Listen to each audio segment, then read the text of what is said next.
Doctor Who has always been a show of varying quality. Hello, the Caves of Androzani, followed immediately by the Twin Dilemma. Ooh, yikes. This obviously gives fans ample fodder for creating best and worst episode lists. And yes, we do have several of those on the channel, so do go check them out, please. But today we're here to argue for those episodes that have a bit of an undeserved reputation. Whether they were unfairly treated at the time and have grown in appreciation in the years since, or are widely considered bad but have redeeming elements that might just make you think twice. I'm Ellie for Who Culture, and these are 10 Doctor Who episodes we were way too harsh on. Number 10. Boomtown.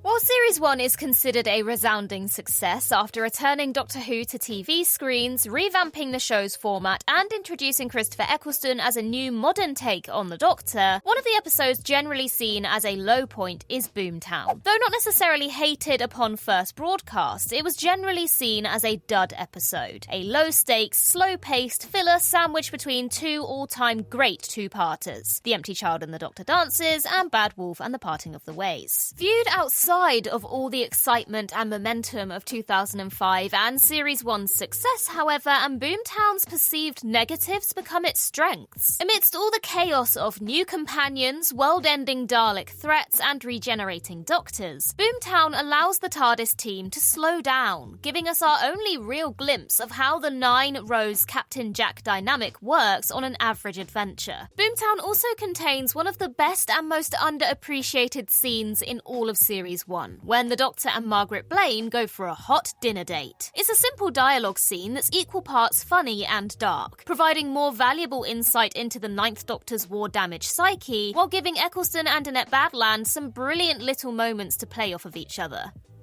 Number 9. The TV movie.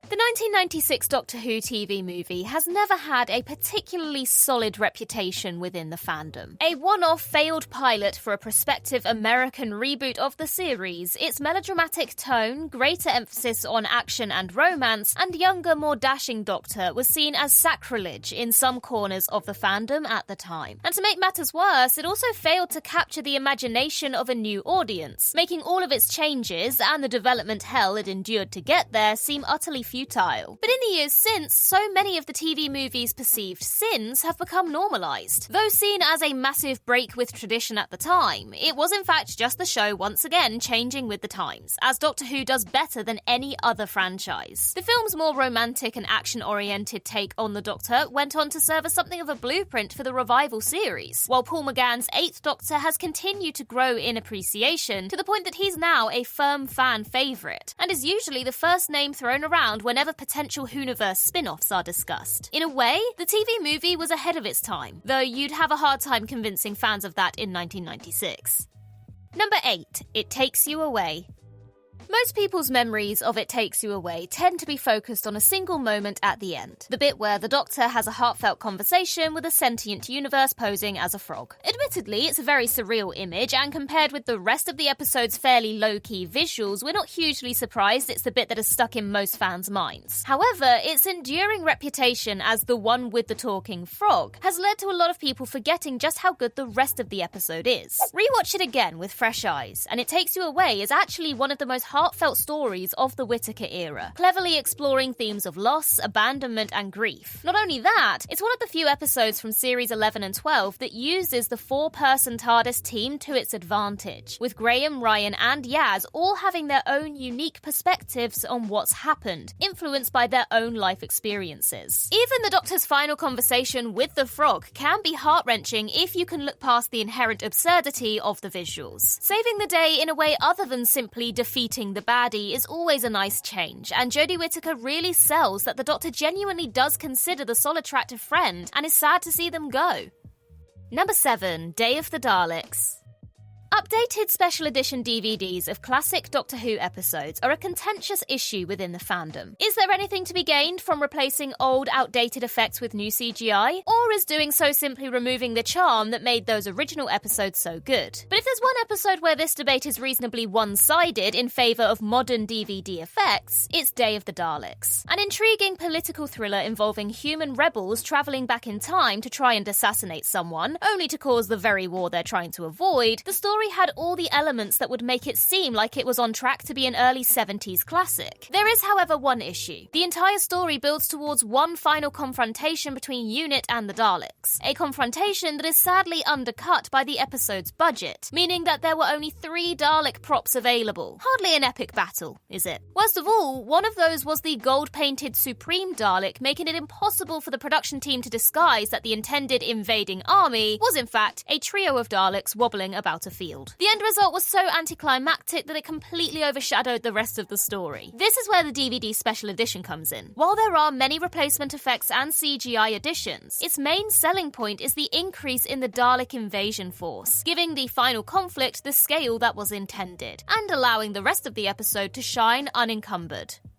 Number 6. Dragonfire.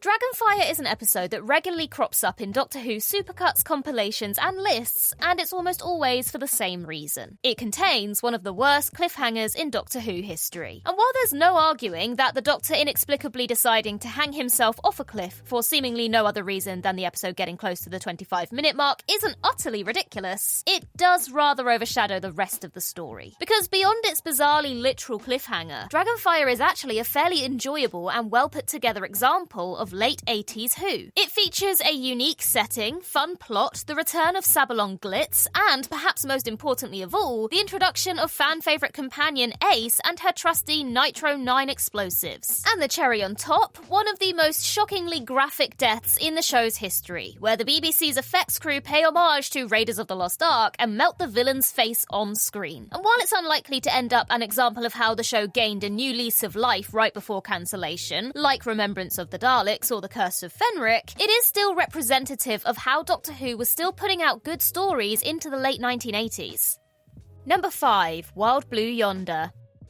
At the time of the 60th anniversary special's airing, Wild Blue Yonder seemed like a bit of an odd one out, sandwiched between the return of Donna Noble in The Star Beast and the Toymaker's return and 15th Doctor's arrival in The Giggle. It was hard not to see the comparatively conventional middle entry as a bit of a placeholder, a single standard adventure to fill the space between 2 important event episodes. In the time since, though, the fandom has broadly come to view Wild Blue Yonder as the best of 2023's specials. While the aforementioned big events were certainly exciting to watch live, the episodes that surrounded them weren't necessarily anything special, and at times arguably struggled under the weight of all the introductions, reintroductions, and major lore changes. By comparison, Wild Blue Yonder stands out in being simply a very good episode of Doctor Who. It's intriguing, scary, exciting, and the only real opportunity for David Tennant and Catherine Tate to slip back into their old roles and have a properly traditional Doctor-companion dynamic, unencumbered by bi-generations, returning 60s villains, and half the cast of Series 4. And it also got Wilf at the end too. We love to see Wilf. And as the RTD2 era went on, it turned out that Wild Blue Yonder might actually be the most important of the 3 specials, with the Doctor's Salt line having monumental influence on the subsequent series.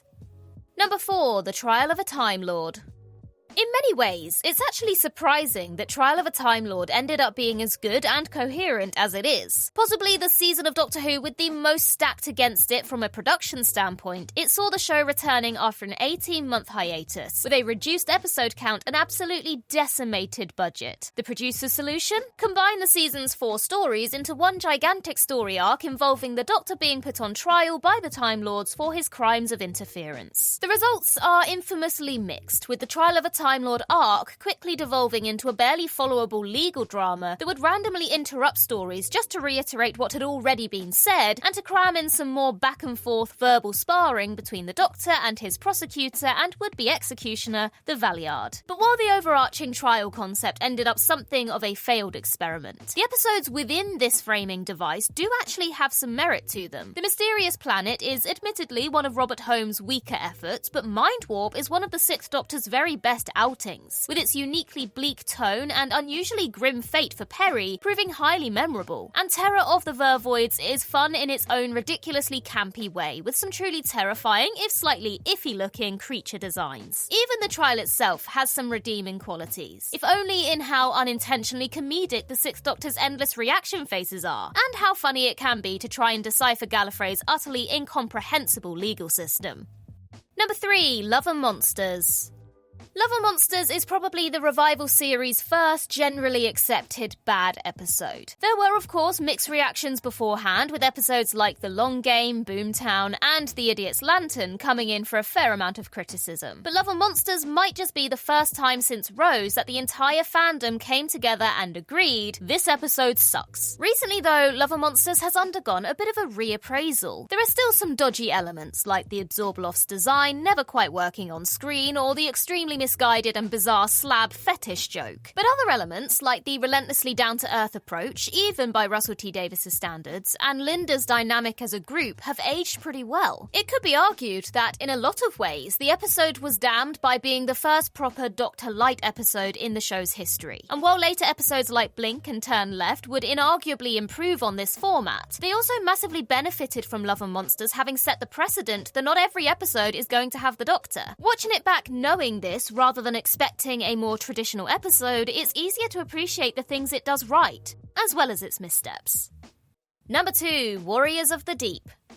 If there's any story that could hold the undesirable title, The Episode That Killed Doctor Who, it's 1984's Warriors of the Deep. Infamously, BBC One controller Michael Grade used a scene involving the episode's Merca monster as evidence of why the series was past its prime and deserving of cancellation. And the thing is, you can see why. Doctor Who might have a reputation for wobbly sets and bubble wrap monsters, but the Merca is, even by 80s Who standards, quite rubbish and impossible to take seriously. And the less said about someone trying to karate kick it to death, the better. The rest of the production design doesn't fare much better, with the script's leaky, dangerous undersea base being primarily realised as bland white corridors. Looking past the production design, however, and there are still elements worth appreciating in Warriors of the Deep. Contrasting the tensions of the Cold War with the armies of the Silurians and the Sea Devils is engaging, while the Doctor's final melancholic statement that there should have been another way is one of the best endings of any Fifth Doctor story. Sure, it has its problems, and I'm not trying to claim that it's some ignored masterpiece on the levels of the Caves of Androzani, but it's also not as irredeemably bad as something like The Twin Dilemma, and it's at least worth another watch before dismissing it.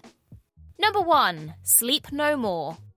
While Series 9 is often heralded as one of the high points of revival Doctor Who, if there's an episode that's considered the series' low point, it's undoubtedly Sleep No More. Its found footage format, which was already overdone at the time, failed to strike a chord with the fandom at large, and in the years since it has been relegated to the status of a failed experiment that is the one black mark against an otherwise high-quality series. However, being the worst episode of a good series isn't necessarily the same thing as being bad, right? Sleep No More has suffered unfairly under the weight of comparison with such strong episodes like The Zygon Inversion and Heaven Sent, and it made a respectable attempt at bringing the found footage genre to Doctor Who. It also incorporated it into the episode's narrative in a unique way, with the twist reveal that the episode has been created by its villain as a way of spreading the sleep virus, proving genuinely quite shocking. And sure, the idea of monsters composed of the sleepy dust found in the corner of people's eyes might be a little ridiculous, but so are gigantic radioactive maggots, robotic Egyptian mummies, and shop window dummies with hidden laser guns in their hands. Just saying. And that concludes our list. But if you think we missed some, then please do let us know in the comments down below. Which episodes do you think deserve a bit of a reappraisal? In the meantime, I've been Ellie for Who Culture, and in the words of Riversong herself, goodbye, sweeties.